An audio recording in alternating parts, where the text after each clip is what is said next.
Obra Ícaro Redimido, psicografia de Gilson Freire pelo Espírito Adamastor. Capítulo 37. Em um campo de luzes. Ainda que eu andasse pelo vale da sombra da morte, não temeria mal algum, porque tu estás comigo. A tua vara e o teu cajado me consolam. Salmos 23, 4. Tornando às nossas atividades em St. Philip, Catherine e Alberto mal conseguiam dissimular a explosão de sentimentos que lhes dominavam o coração e seguiam, embevecidos, porém, ao nosso lado, empenhados na tarefa comum. Reassumimos nossas visitas diárias às frentes de batalhas, executando nossa tarefa como programado. E sempre que retornávamos, podíamos vê-los permutando amistosos diálogos, sem contudo demonstrar as paixões comuns dos enamorados. O longo período que os apartara rompera com a intimidade que antes entreteciam e necessitavam de novo convívio para refazê-la.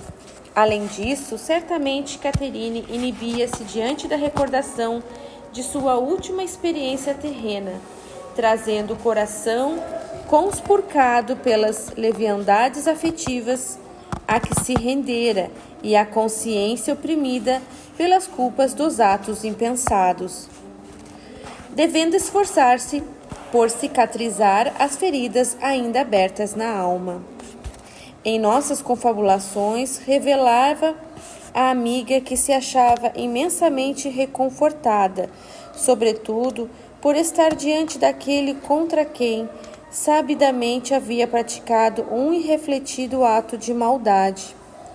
Tinha plena consciência de que assassinara Alberto cruelmente no próprio seio, embora trouxesse a nítida impressão de que se tratava de alguém a quem muito queria, fazendo-me recordar da visão que vertera de sua memória profunda no instante de seu desenlace. Por muito tempo ansiara reencontrá-lo, a fim de desculpar-se e algo fazer em seu benefício, conquanto Heitor, sempre disposto a consolá-la, solicitava-lhe paciência e resignação, prometendo-lhe que esse dia não tardaria a chegar. Em suas orações, pedia a Deus essa bendita oportunidade, embora a vergonha a suscitasse ao recolhimento, ocultando de todos o terrível passado. Confessara assim seu alívio, afirmando, entretanto, que sua surpresa maior foi deparar-se com um homem já feito, e não uma criança como esperava. Somava a isso o enorme espanto de encontrar na mesma pessoa o amado de outros tempos, levando-nos a refletir que, na iminência de se praticar o aborto criminoso, deveriam os homens ao menos pensar na possibilidade de estarem diante de alguém muito querido, contra quem jamais teriam a coragem de cometer a inclemência de qualquer ato. Alegrava-se por estar perante dele, porém não se sentia imbuída de instintos maternais para acolhê-lo como um filho rejeitado. Encontrando-se decididamente com suas emoções femininas bastante confusas, mediante as quais a aconselhamos a aguardar que o tempo lhe favorecesse a acomodação dos sentimentos. Arrependendo-se amargamente de todas as ações impensadas de sua vida, ainda se sentia envergonhada perante o companheiro de longas eras, por não lhe ter mantido a fidelidade. Alberto, com sua característica timidez, aproximava-se aos poucos da amada de outros tempos, sem conseguir esconder seu profundo contentamento por reencontrar aquela a quem tanto buscara em prolongados e penosos anos de solidão. Embora o imenso interregno sem vê-la e os choques transreencarnatórios houvessem esvaído de sua memória uma recordação mais nítida de suas vivências, tais contingências não foram suficientes para apagar completamente os sentimentos que nutria por ela.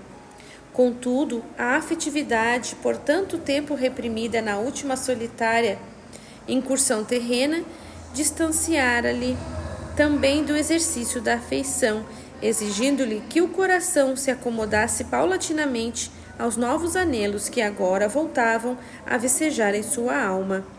Destarte as circunstâncias no momento eram adversas e ambos deveriam empenhar-se com afinco em prol dos sofredores da guerra, aguardando que a paciente obra do tempo, que opera milagres em nós, refizesse-lhes as relações de estima vigorosas, porém ainda adormecidas no coração.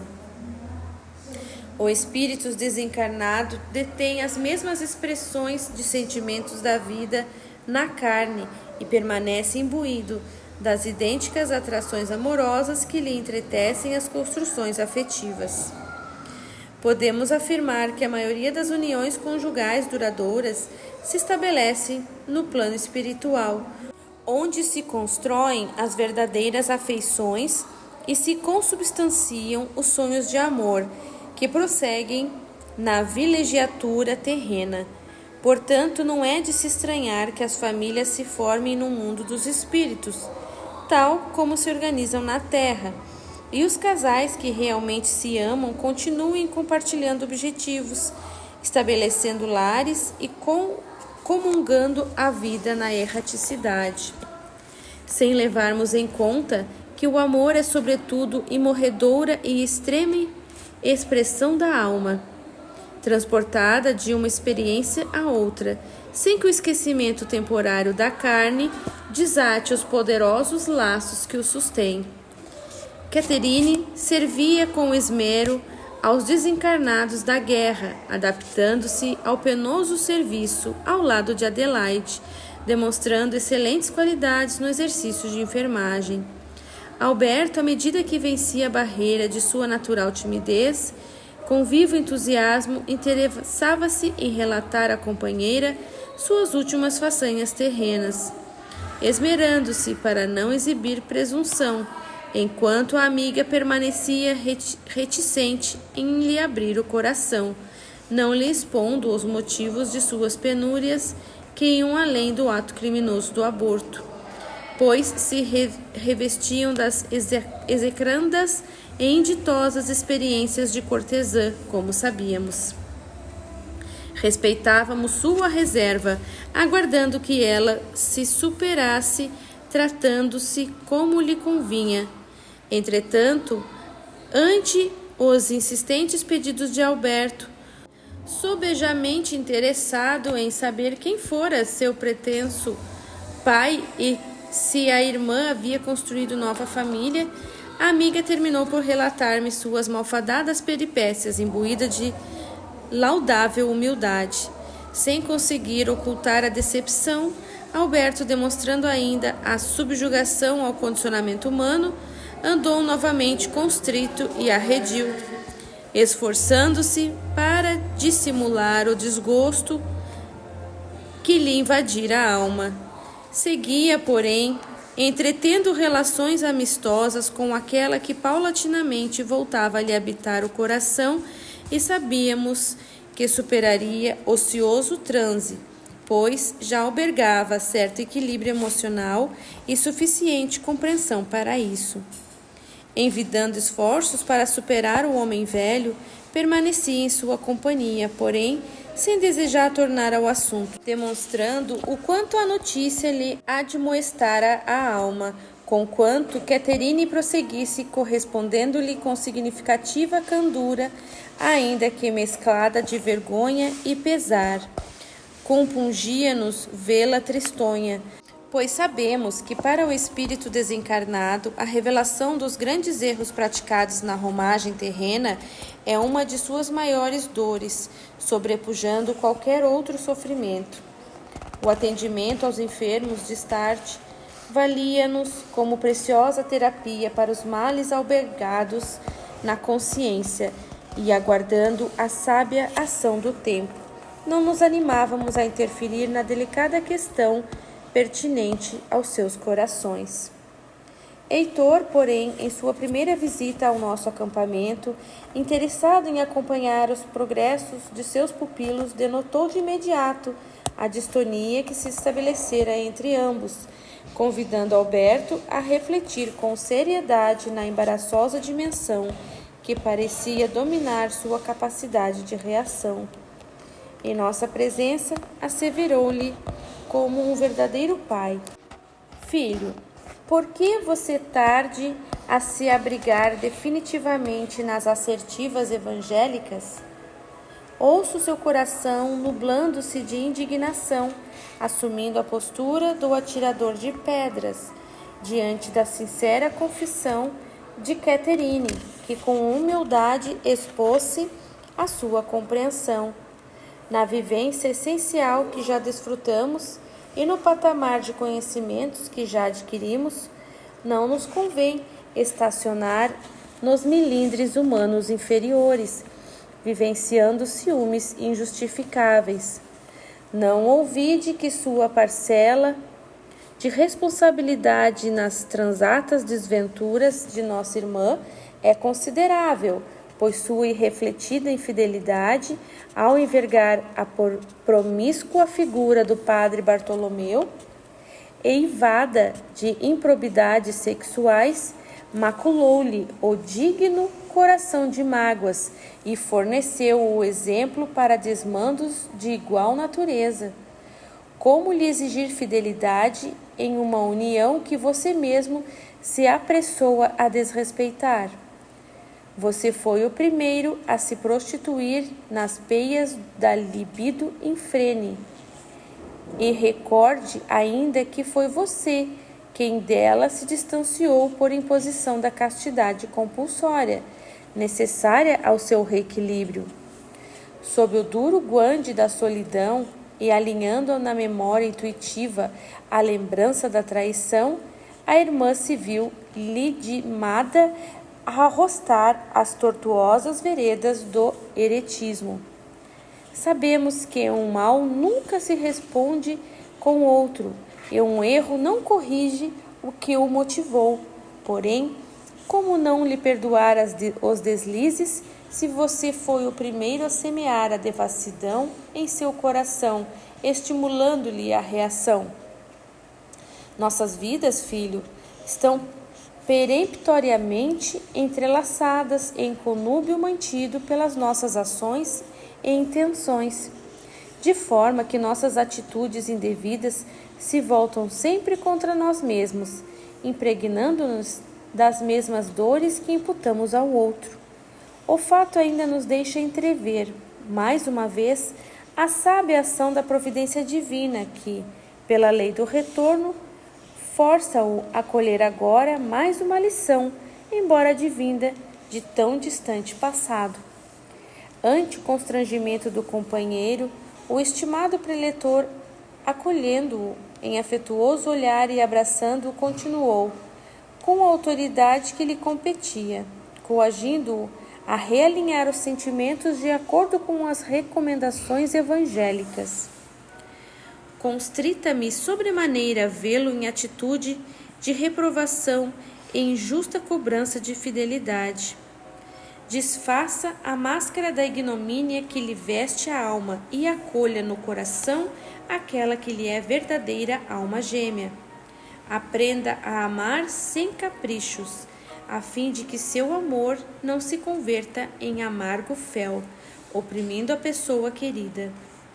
Na escola evangélica que frequentamos, é impossível pretender a compreensão sem antes compreender, o respeito sem antes respeitar, o perdão sem antes perdoar.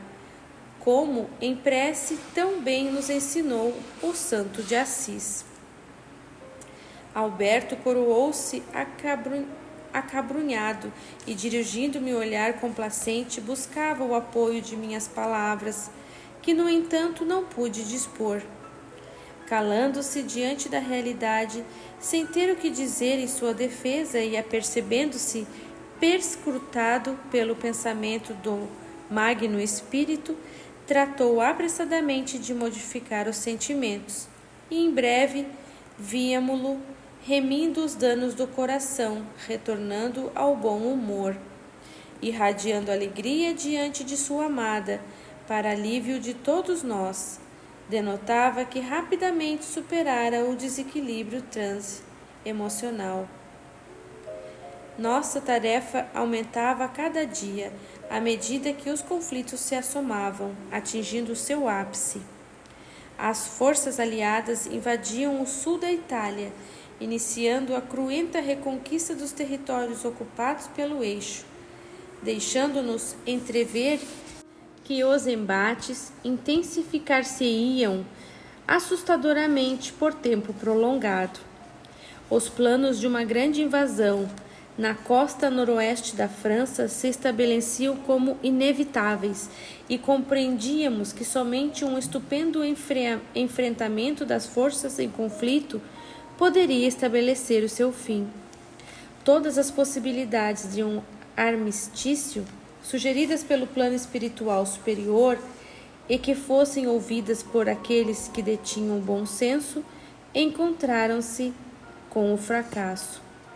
Na frente oriental, o povo soviético, apesar de sofrer imensa devastação, reagira ao morticínio e avançava a passos largos, adentrando as regiões ocupadas pelos inimigos, de modo a sofrear-lhes a inadequada sede de conquista.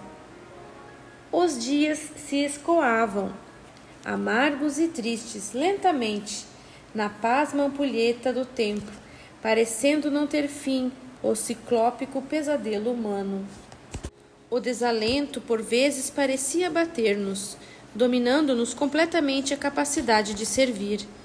Destarte, espíritos superiores em atitude de imenso esforço se manifestavam, por vezes, ainda que debilmente ao nosso lado, em meio às emanações da barbárie humana, cuidando-nos com imenso carinho e sopesando-nos o ânimo combalido, exortando-nos ao trabalho, traziam-nos palavras de reconforto, acalentando nossas tristes horas com bálsamos de esperança e demonstrando-nos que a luz crística continuava a brilhar por sobre a sombria furna humana, onde se chafurdava a maldade sem limites. Os desencarnados se somavam aos milhões e nossos acampamentos e hospitais logo se tornaram insuficientes para a acomodação do elevado número de necessitados. Muitos sucumbiam de fome ou frio, em completa situação de desamparo, sem que nada se pudesse fazer, enquanto outros eram desapiedadamente maltratados até a morte nos formidantes campos de concentração, em injustificáveis exibições de crueldade. Lares de encarnados, desde que possuíssem um mínimo de equilíbrio espiritual, passaram a receber aqueles que não tinham onde se acomodar. Os óbitos, em condições trágicas, em proporções jamais presenciadas, exorbitavam nossa capacidade de serviço e, infelizmente, muitos tardavam em encontrar o socorro, pois não alcançávamos atender a todos. Trabalhávamos incansavelmente, dia e noite, orando com extremo fervor para não fraquejar ante o assédio das poderosas forças do mal em ação no orbe. Certos de que por cima do céu tempestuoso resplendia ainda sereno e imperturbável o sol de todos os dias, cuidávamos de fazer o bem que nos competia, sem esmorecer, apesar da exaustão. E sob o caos da destruição, a sabedoria da lei prosseguia, confeccionando destinos em conformidade com as semeaduras de cada um, onde quer que se encontrasse. As forças mantenedoras da integridade da vida continuavam a suster o planeta, e o plano espiritual, atento aos movimentos inadequados das massas enfurecidas, tomava providências para que os danos se limitassem ao menor possível e a paz tornasse a resplandecer em seus benfazejos rincões. As turbas humanas, desvairadas, comandadas pela loucura e norteadas pelo ódio, seriam frenadas pela própria inépcia e a insopitável ânsia de conquistas. Heitor, que de contínuo nos visitava, sempre nos trazia notícias de seus assistidos, relatando-nos os ingentes sofrimentos a que se submetiam os famígeros semitas. Vítimas de inenarráveis maus-tratos, eram mortos aos milhares em câmaras de gás ou simplesmente fuzilados aos montões. Aqueles que denotassem saúde para o trabalho eram escravizados e submetidos a árduas tarefas, dos quais poucos sobreviviam por tempo considerável, enquanto outros passaram a ser usados em exóticas e terríveis experiências médicas, como se fossem meros animais de laboratório. Diante do imenso pesar que nos invadia ao imaginar que havia, naquela guerra cruel, infortúnios e dores ainda maiores do que aqueles que presenciávamos, o estimado tutor, certa feita, convidou-nos a conhecer de perto o seu posto assistencial, visitando um campo de refazimento dos imolados no Holocausto. Foi assim que demandamos a seara de trabalhos cristãos de nosso querido preletor. Atingimos uma região situada em um vale cercado por montes alpinos, encimados por delicados capuzes de neve, onde se divisava um imenso pórtico, escalado por trepadeiras floridas, porém sem que nada mais se denotasse ao redor. Contudo, ao penetrarmos por ele, um imenso ádito entreabriu-se aos nossos atônitos olhos. Uma bucólica paisagem se derramava a perder de vista, qual diferenciado mundo supradimensional a desfraldar-se para além do espaço que ocupávamos. Imediatamente fomos tomados por acolhedora temperatura e envolvidos por inebriantes essências florais.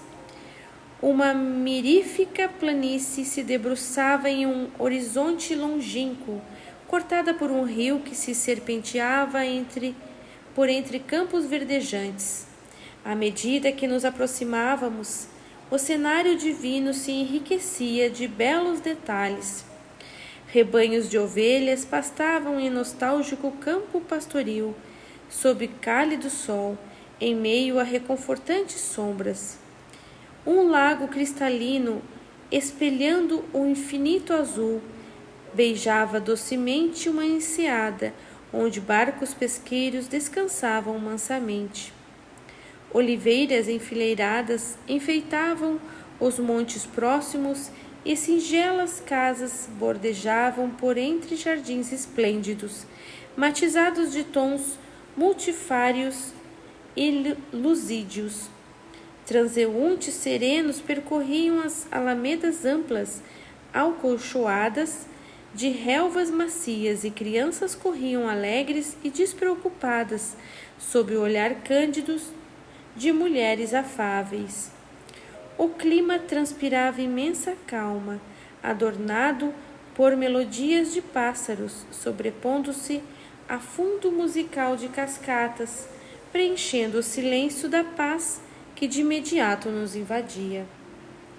Heitor nos recomendou fixar o pensamento nas sugestivas imagens que divisávamos, afastando firmemente qualquer ideia desalinhada que nos alcançasse, a fim de não perturbar a sustentação do ambiente. Ante nossa perplexidade, informou-nos: encontramo-nos, amigos, em um verdadeiro campo de concentração de forças do bem, confeccionado em uma fenda dimensional. Este espaço, inspirado nos pródigos dias da Judéia, é na realidade uma construção ideoplástica, edificada e sustentada por poderosas entidades superiores, conduídas dos acerbos sofrimentos impostos aos irmãos semitas. Como um autêntico limbo da teologia cristã, Este ambiente os acolhe, nutrindo-os com poderosos recursos de refazimento, preparando-os convenientemente para a vida no além.